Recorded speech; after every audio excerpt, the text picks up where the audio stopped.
Yes, here we go then. Second time I went to France. Yes, age 16. Summer of 1975. I went to France in August because I was starting work in September. I got myself a job, which was a trainee electronics engineer. And I was starting on September the 8th.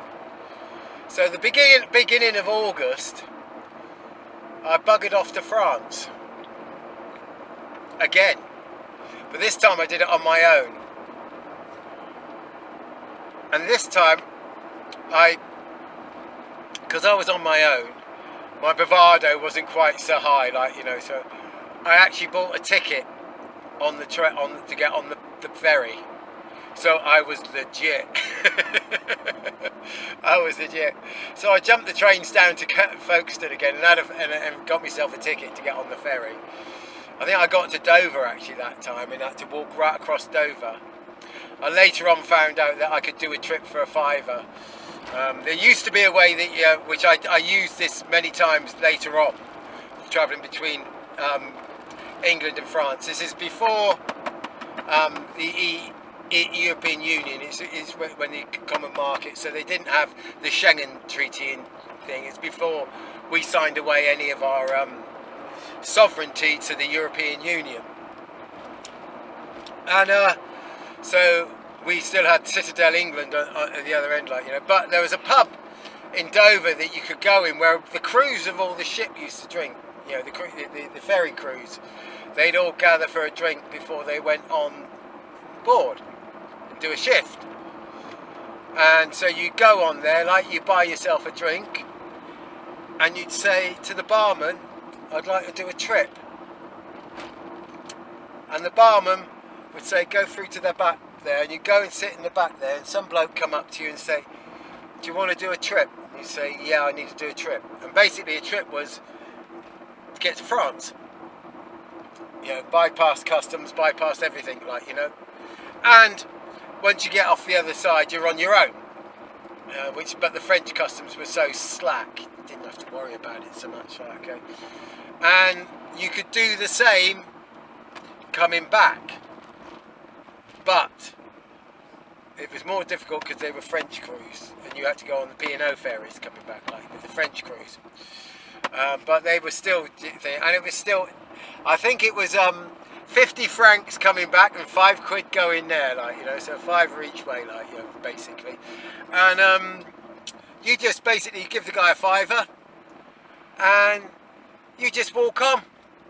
You go out the pub, walk down to the docks, and you go straight through in with a crowd of blokes, walk straight on. You go, they take you down to a cabin.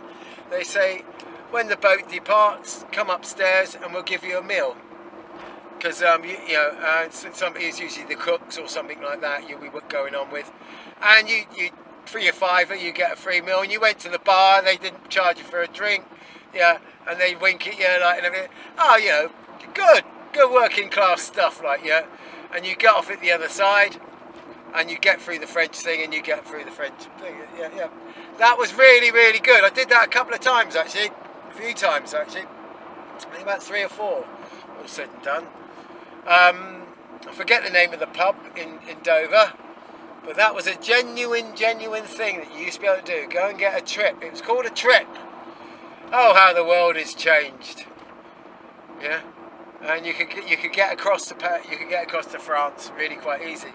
But this time, I bought myself a ferry ticket, and I got myself on a ferry on my own, sleeping bag in a backpack, thinking I was sort of like the wayfaring stranger type thing, like, you know. I quite liked it actually, to be quite honest. I quite like travelling, the idea of travelling, and, you know, just sort of like being routeless, not having any routes or anything. So I had a guitar in a bag that I could basically throw some clothes in. So I didn't really have a rucksack. I had a guitar, what they call a gig bag nowadays, but it wasn't really a gig bag, it was just a plastic bag. And I had a sleeping bag rolled up, and a ground sheet, little ground sheet that you could thing and basically put that down. Either have it over you or under you, depending on what the weather was like. And off I went to France again this time. And I got to France. I can remember I bought one of those lighters on the boat.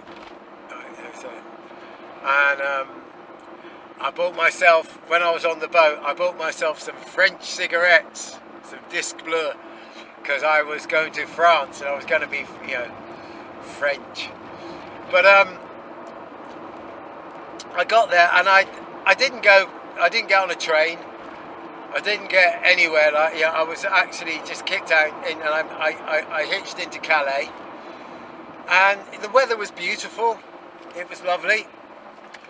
And I hitched down to a place called Le Touquet and Berck. I think I got to Le Touquet first of all. And Paris Plage, I remember it. Paris by the sea. I think Le Touquet was sort of like the French equivalent of Brighton, really. Yeah, and there was lots of people holiday making and things. And it was 75, summer of 75. Lovely, lovely, lovely weather, absolutely gorgeous weather. And I just sort of went to the seafront with a guitar, young kid thing, guitar.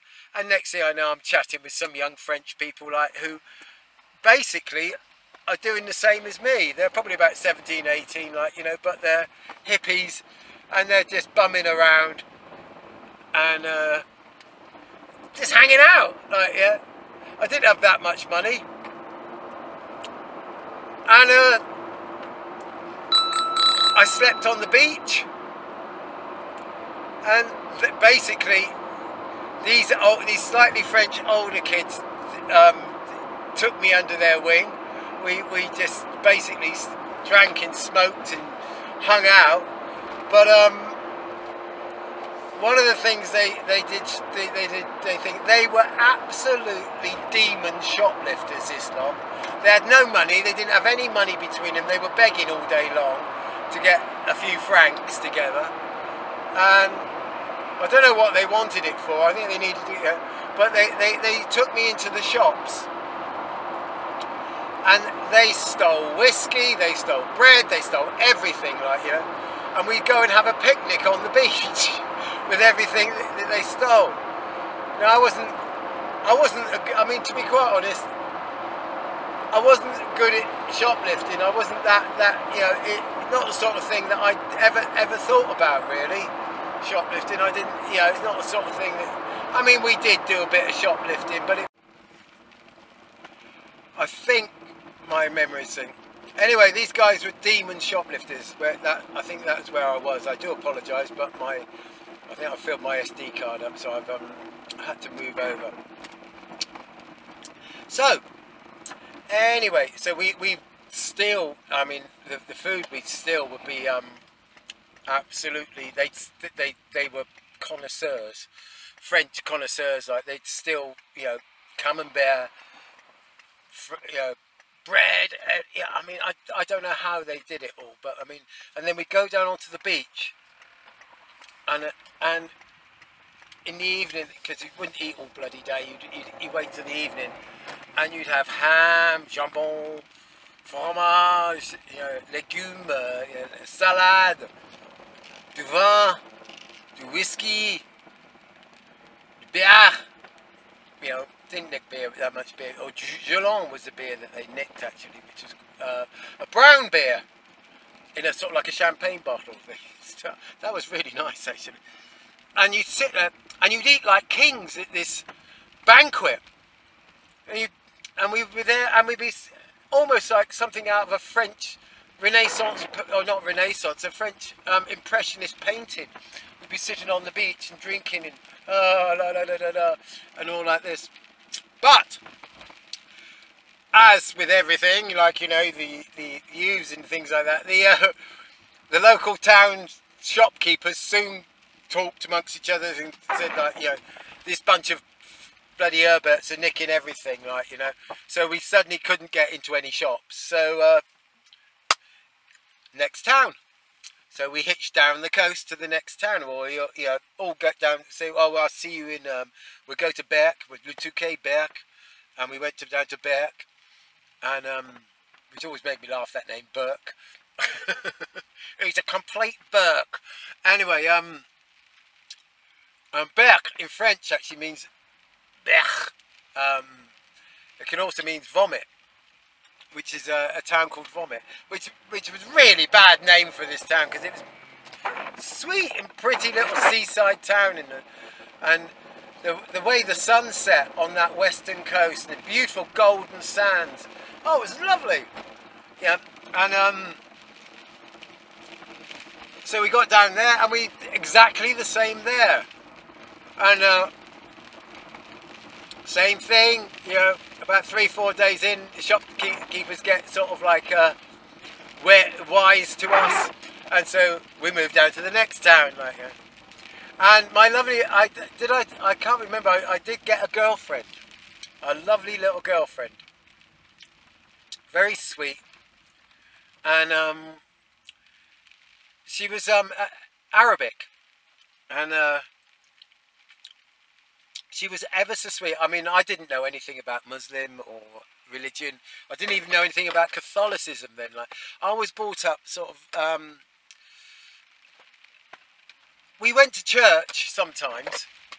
I mean, I think my mother sent us to church when we were kids to get us out of the house on Sunday morning. So we used to go to Sunday school.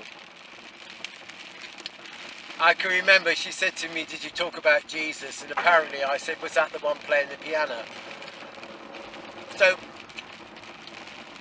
it sort of went right over my head, religion, really. And so I didn't understand that, you know, that this religion was very, very strict and everything. And I remember her brother was sort of like, she was worried because her brother was chasing her. She was about 16 and she was doing the same as what I was doing. She buggered off and ran away from home and was just hanging out on the beach, smoking and drinking and what have you, like, you know, everything that a young Muslim girl shouldn't be doing. And I, you know, subsequently learned that it was probably a very dangerous thing for her to do. But she was very, very sweet, and I treated her with complete and utter respect, because she was very innocent in a lot of respect. I remember one night we slept away from, we got out of town, the second time, because we went to Berck Plage, which was lovely, we hung around at Berck Plage, and then we had to get out of town because the shopkeepers called the police, so we went down to the next town. And when we got there, I noticed there was a fantastic sand dunes and everything like that. And me and her got there, and there were police everywhere. And a couple of the guys from our group, there were about 9 or 10 of us. You know, the hippies. They were done for vagrants. They were arrested for vagrancy. So you can see where we were going here. Like, so we were vagrants, really. So we hid in the sand dunes, like, and I came down from the sand dunes when the police had gone, taken everybody with them. And this guy came in with a lorry.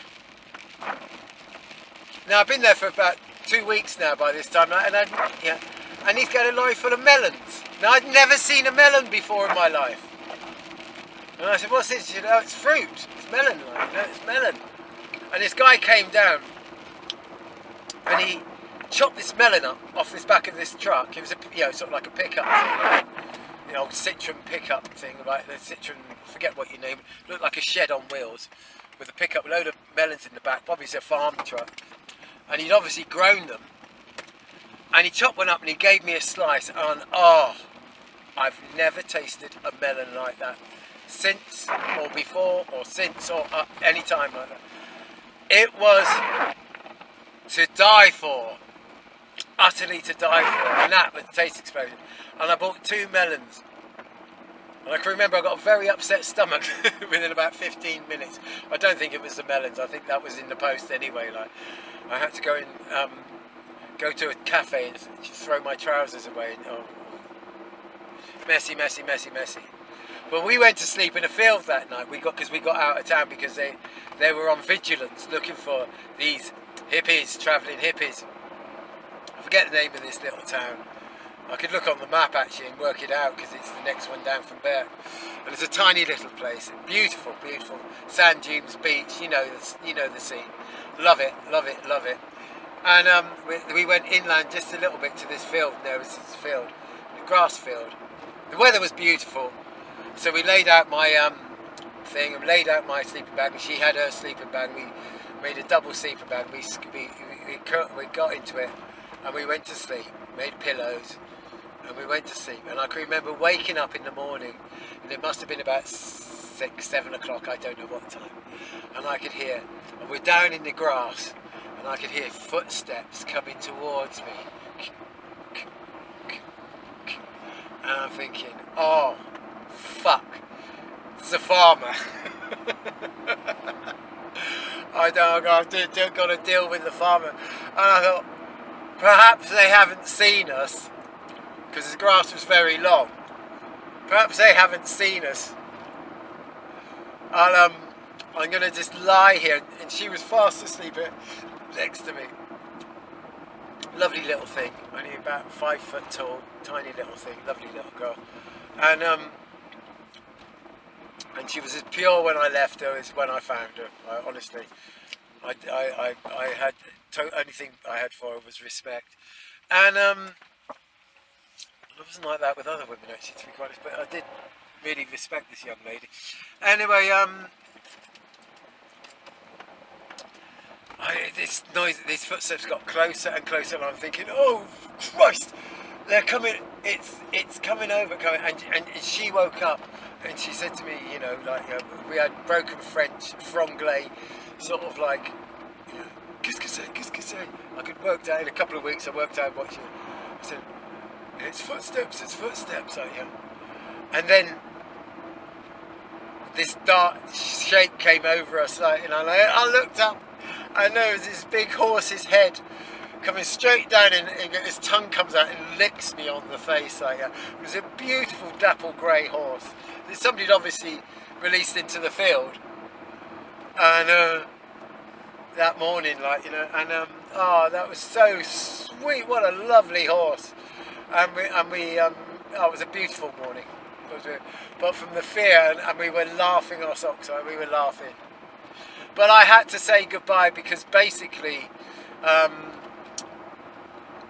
if we went into town, the police were going to arrest. They arrested everybody virtually, and because we'd gone out of town and gone and slept in the field, we got away from it. And her brother had been looking for her,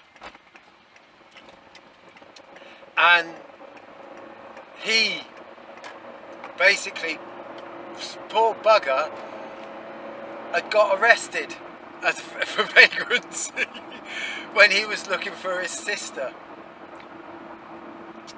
And so basically we took her, and I took her to a phone booth, and she phoned home and told her everything was all right, and that she was completely safe, and where she could meet her brother, and her brother was seeing. I made sure I stayed with her till her brother came along, and he was quite surly with me, I can remember, but I assured him that she was completely safe, and she was completely looked after, and she was completely lovely. Like, yeah. And he ended up cuddling me, which was really nice, and thanking me and crying. I mean, they must have been worried sick about her, but I mean, I only met her and I didn't know the situation. Yeah. Yeah. At least they had somebody to worry, you know. Once again, I got back to England. Oh, getting back to oh, terrible times. Terrible times. I got a lift. I tried to hitch a lift from Dover to South London. Oh, not good. End of my holiday. End of my holiday. Yes. Get a lift from this guy in this Mercedes sports car. You know what's coming. And we're going along, going up there, like, and he's got this sort of like, it's a sports car, two-seated with a hard top, like, you know, like, but nice plush car, and I'm sitting there, my big sit, and he says, oh, you're a musician, you play guitar, and stuff. Yeah. And I said, what have you been doing? I've been hitching in France, blah, blah, blah. Asking questions, everything like that, like, yeah. And he's going on, we're going along. And next he says, do you like girls? And I said, yeah, who doesn't, like, you know? And then I look down, he's got fucking his cock out, fucking fully erect, and he says, go on, like that, and he's trying to get me to fucking suck his cock. Fucking hell. Now, I wasn't about to sort of like go down on anybody. Jesus. Oh! And we had a fucking fight. I mean, I managed to scratch his face really, really, really, really quite badly. I mean, I think he was married. I don't know how he had to explain. I left him marked. I was marked and battered and bruised. And the car sort of like, I mean, he did this as the car was going along. And of course he's trying to stop the car because I'm going for him like there's no tomorrow.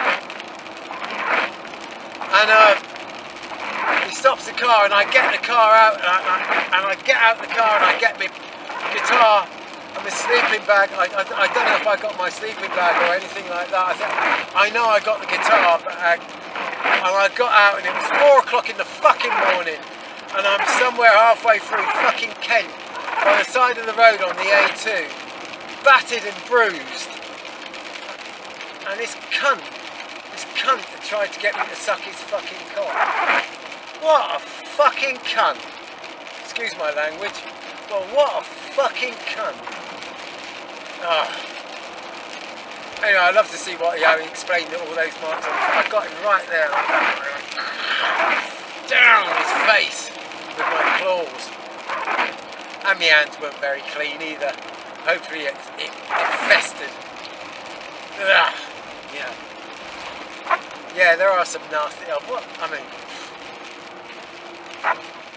Anyway, that was the second time I had something like that happen to me. First time I was a lot younger and the guy was a lot bigger, and I was saved by an elderly lady with a broom. No. That guy fucking had me pinned down, fucking knob out, and was wanking into my face. Fucking knees on my shoulders.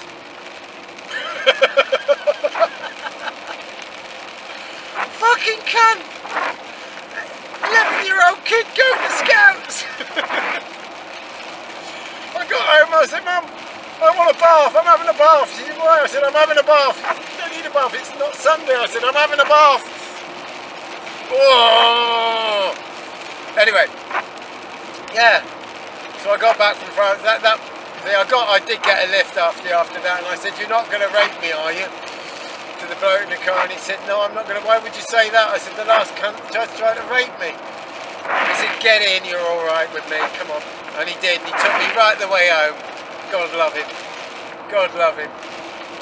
Like, he said, "I can see you quite shaken up, right here." And he went right out of his way and took me home. So you get one fucking arsehole and you get one angel. It's weird. I'll tell you another story about an angel next time. Peace and love, people. Take care.